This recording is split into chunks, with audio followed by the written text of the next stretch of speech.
en termes de coût. waaw ce que président Macky Sall a laissé. moo gën a yomb ce que président El Malick veut faire xam nañ loolu.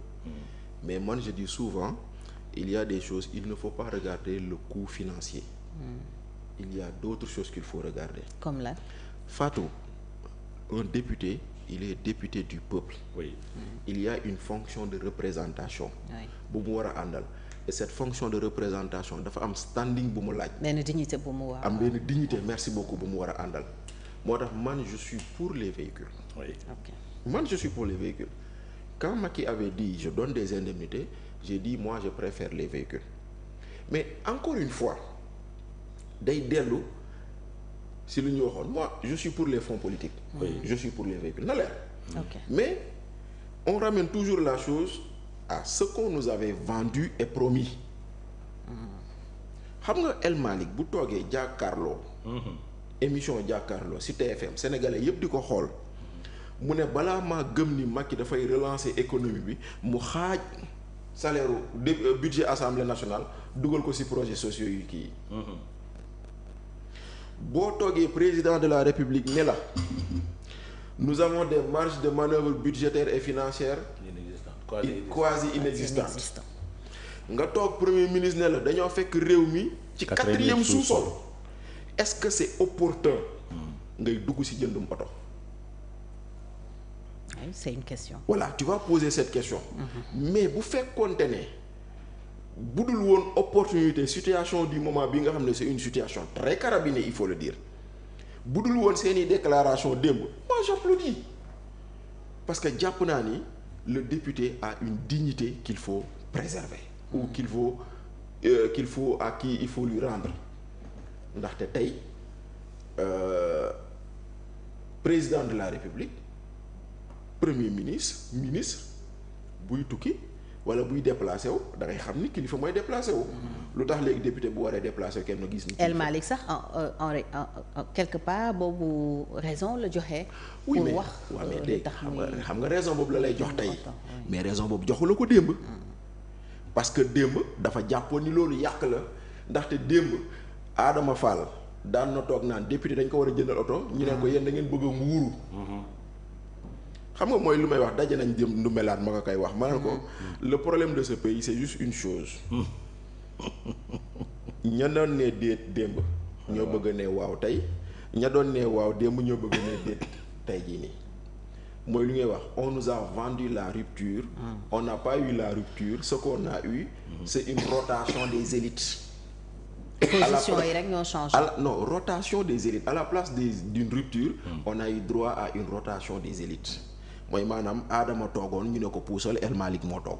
D'accord. léegi El Malick moomu toog la mu jàppoon ni lépp Adama doon def baaxul moom lay continuer di def bëgg ko maintenant tey justifier tey jii justifier ko mooy joxe argument yi Adama doon joxe démb ñu naan ko waxoo fi dara tey jii argument yooyu la bëgg a joxe ñu bëgg a gëmloo opinion bi ni c'est vrai et c'est normal foofu la débat bi nekk parce que tey jii nii. Celui qui t'avait dit les fonds politiques sont haram, s'il va vouloir dénoncer du suukaru koor issu du fonds politique, il n'a pas posé le vrai débat. Celui qui te dit El Malick nee na il faut restaurer la dignité du parlementaire moo tax dañ ko war a jëndal oto. Il a raison, mais dollil ko si ni quand on a des marges de manœuvre budgétaires quasi inexistantes, quand on trouve un pays au quatrième sous-sol, quand on emprunte presque tous les mois plus de 100 milliards pour pouvoir payer les salaires, est-ce que jënd oto devient une priorité? Quand tu poses cette question, tu arrives à te dire que xëy na le moment n'est pas propice, donc laissons les gens continuer avec les 900 000 que Macky avait laissé ici. L'opportunité. Alors Bachir donc mu indi ñu ci suñu premier point ci wàllu jub-jubal jubbanti fan la ci Pastef toll selon yow. Bon xam nga jub-jubal jubbanti slogan kese la. Comme nu mu nekkee slogan agenda de transformation nationale Sénégal 2050 xam nga nag pour l'instant Pastef est très fort en slogan mais piètre dans la réalisation xam nga jub-jubal jubanti mooy maanaam yow d'abord yaay njëkk a wone jub nga def lu jub maanaam la pédagogie par l'exemple. nga wone lu bees. xam nga encore une fois moi je dis souvent que Bachir Fofana bi ngeen ko weddi di ngeen saaga di ngeen yuuxu mais kenn du weddi lu mu wax. quand le président a dit Al Amine Lo il faut serrer la ceinture. du melaan laa toog man leen waaw vous voulez qu'on serre la ceinture comment voulez-vous que le président nous dise on serre la ceinture quand lui il se tape une voiture de 400 millions. kan moo weddi. ba tey kenn weddiwul. comment voulez-vous qu'on nous dise que dëkk bi dafa métti le premier ministre voyage en jet privé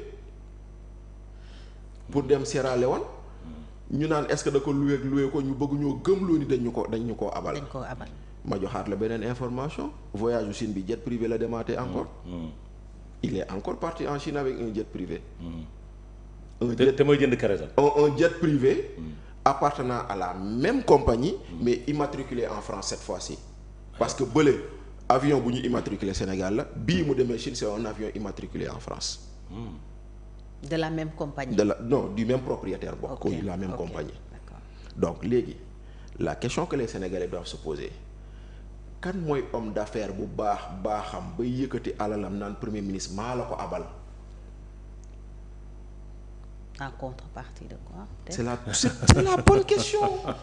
mais merci Fatou. tu es efficace. c'est-à-dire. parce que homme d'affaires moom du def dara ci dara. il n'est pas philanthrope. homme d'affaires même bu lay may sax.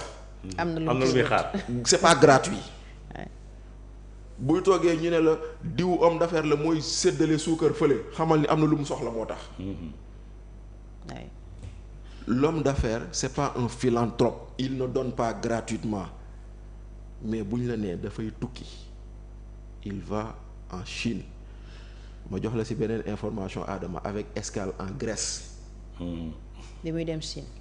avec escale technique en Grèce parce que tu peux pas faire un trajet direct forcément il faut nga am foo taxaw def escale. bu fekkente ne dañ la ko abal en contrepartie de quoi. bu fekkente ne da nga ko louer. combien ça nous coûte. est-ce que jël billet avion gënta woon vol commercial gënta woon kii. gënta woon yomb donc boo wootee jub da nga siy jiitu pédagogie par l'exemple. ngay jubal mooy maanaam ngay def loo xam ne yow ku la ci fekk il te trouvera rien ngay jubbanti loo jàpp ni baaxul mais secteur boo jël le jubal jubanti n'est qu'un slogan boo xam ne ñoom dañuy jub bëgg a jubanti ñi ñu jàpp ni bokkuñu ak ñoom. bëgg a jubanti ñu jàpp ni bokkuñu ak ñoom di jox ay privilèges ñi nga xam ne.